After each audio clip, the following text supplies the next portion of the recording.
नमस्कार दोस्तों, स्वागत है आप सभी का।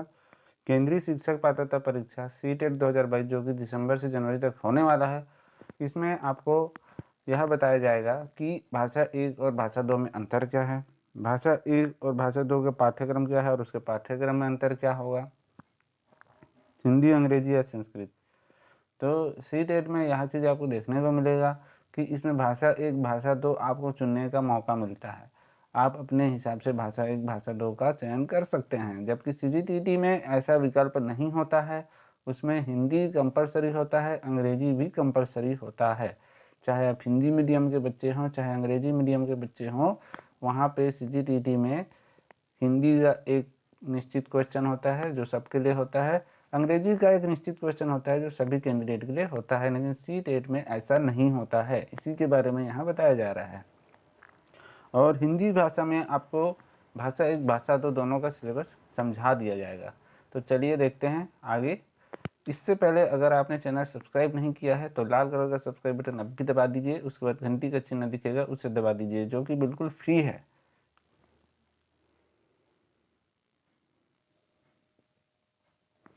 तो दोस्तों, आपके सामने अभी सबसे पहले हिंदी का सिलेबस बताया जा रहा है सीटेट 2022 का।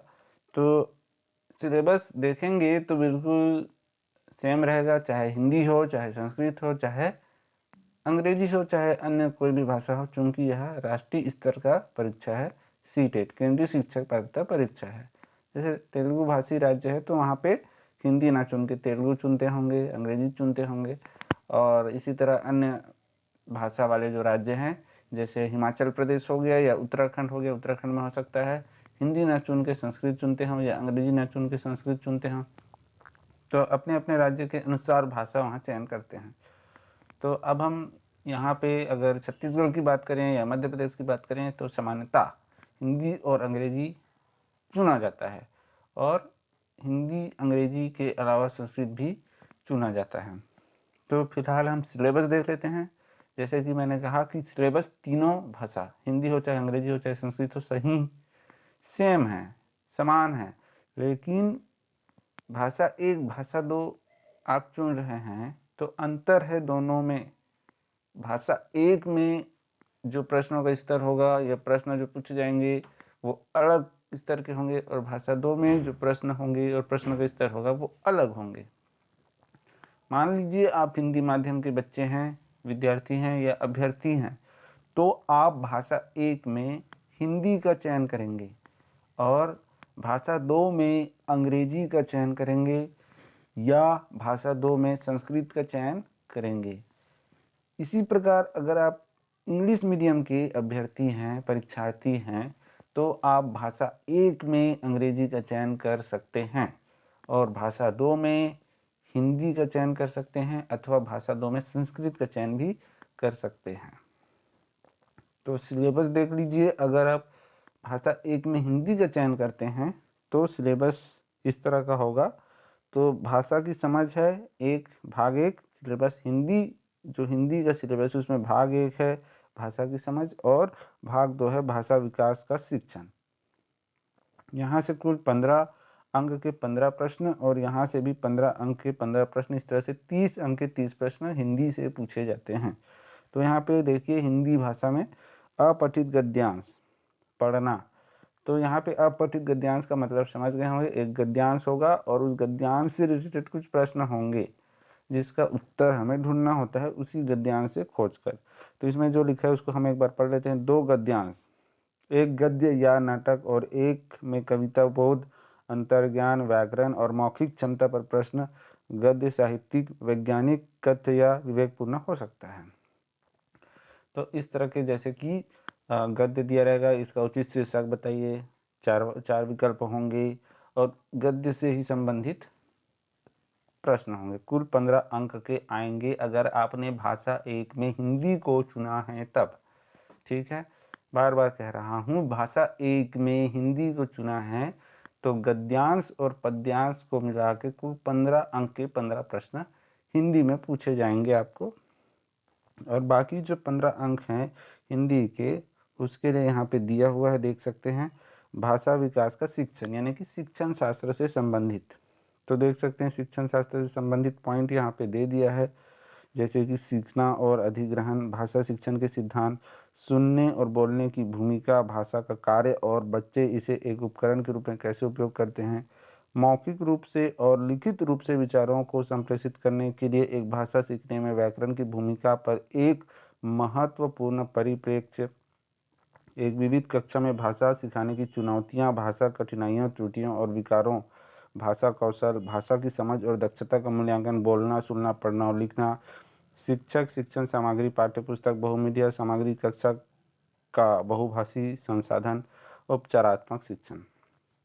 भाषा 1 और भाषा 2 में यह जो खंड है भाषा विकास का शिक्षण या कि भाषा का शिक्षण शास्त्र, वो सेम रहेगा चाहे भाषा 1 हो चाहे भाषा 2 हो, सिर्फ स्तर अलग हो सकता है भाषा 1 और भाषा 2 के आधार पर।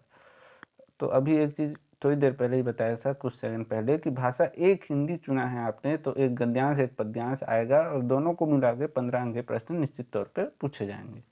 अभी आगे आपको ये भी बताऊंगा कि भाषा 2 में क्या अलग रहेगा। उससे पहले संस्कृत का सिलेबस भी देख लेते हैं।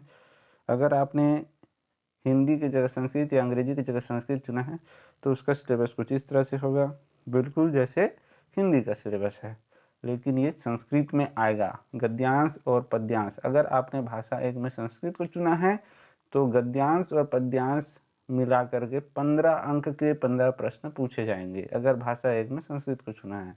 और भाषा 2 में संस्कृत को चुना है तो सिर्फ गद्यांश पूछेंगे, जहाँ से 9 अंक या 8 अंक के प्रश्न या 7 अंक के प्रश्न पद्यांश से होंगे, ठीक है।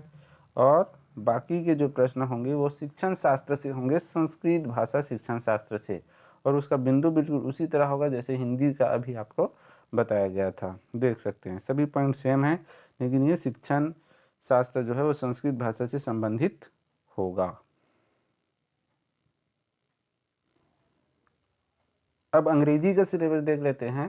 तो अभी जैसे आपने भाषा 1 में हिंदी चुना है और भाषा 2 में अंग्रेजी चुना है, तो यहाँ पे भी 2 भाग है अंग्रेजी का जो सिलेबस, उसमें एक तो है कॉम्प्रिहेंशन और दूसरा है पेडागोजी यानी कि शिक्षण शास्त्र, अंग्रेजी विषय का शिक्षण शास्त्र। तो pedagogy of language development related to English language. तो यहाँ पे क्या लिखा हुआ है ध्यान से देखिए, to unseen prose passage discursive or literary या narrative or scientific with question on comprehension grammar and verbal ability. तो हिंदी में जो हिंदी भाषा में लिखा था उसी को यहाँ अंग्रेजी में लिखा हुआ है, लेकिन भाषा 2 में आपने अंग्रेजी चुना है भाषा 2 में, तो 15 अंक के प्रश्न कंप्रहेंशन से नहीं आएंगे।